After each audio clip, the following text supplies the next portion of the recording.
At the back, we have a few highlight features of the phone that's mentioned, including support for the 65-watt fast charging. Now let's quickly open the seal and see what we get inside.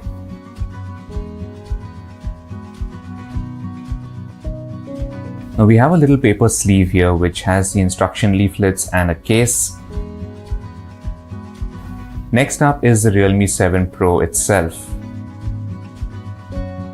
Now this is the mirror blue color that I have. Let's place it aside and see what else is there. This is the Super Dart fast charger, and as you can see, it has an output of 65 watts. Next is a USB cable, and finally it's the SIM eject tool, and that seems to be pretty much it. Okay, so now let's take a look at the Realme 7 Pro. As you can see, I've gone ahead and set it up and installed a bunch of basic apps. And first of all, before we get into some of the features and stuff, let's take a look at what the phone has to offer on the outside. So over to the right, we have a typical placement of the power button. We have the volume buttons on the left. Down at the bottom, as you can see, we have the 3.5mm headphone jack, USB port, and the speaker.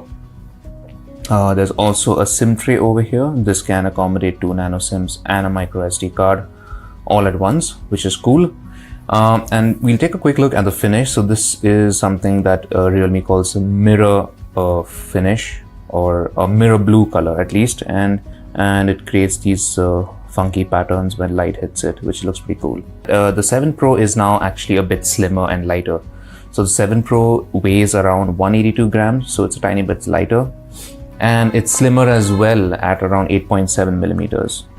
But a big addition I think that Realme has made, a couple of big additions, and one of them definitely is stereo speakers. So finally, the Realme 7 Pro finally gets stereo speakers. So you have the bottom firing one, and you have the one on the top as well. The earpiece also doubles up as a speaker.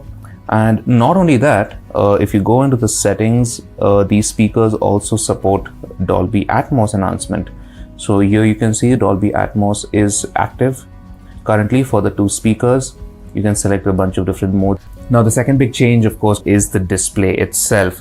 It's not the size, it's still a relatively large display. This is a 6.4 inch panel, but instead of an instead of an LCD display, Realme has switched to a Super AMOLED panel, which is really nice to see. So the bezels are fairly slim. There is a bit of a chin, but it's not that much of a bother, and we have a hole punch cut out in the display. But again, we will get to the cameras in just a bit. Now, speaking of the display, the AMOLED display is obviously pretty nice. The colors are punchy. Brightness gets really good as well, really high as well, which is all good to see. A full HD plus display, so everything is sharp. However, it's only running at 60 Hz. The Realme 7 Pro is still running on the Snapdragon 720G, which, don't get me wrong, is still a good chip. I don't have any major complaints. Now, the 7 Pro is going to be available in 2 variants. You're going to have a 6GB of RAM and 128GB of storage. And there's also going to be a second variant, which will have 8GB of RAM and 128GB of storage. And as you can see, the one that I have here is the higher end variant. Now, in terms of software, of course, this is Realme UI, which is running on top of Android 10. So again, a similar set of features. You know, game space, you have Realme Lab, where you have some experimental features and stuff like that. So again, very similar. There's not much to talk about on the software front, at least. Here we have a single selfie camera, a 32 megapixel sensor.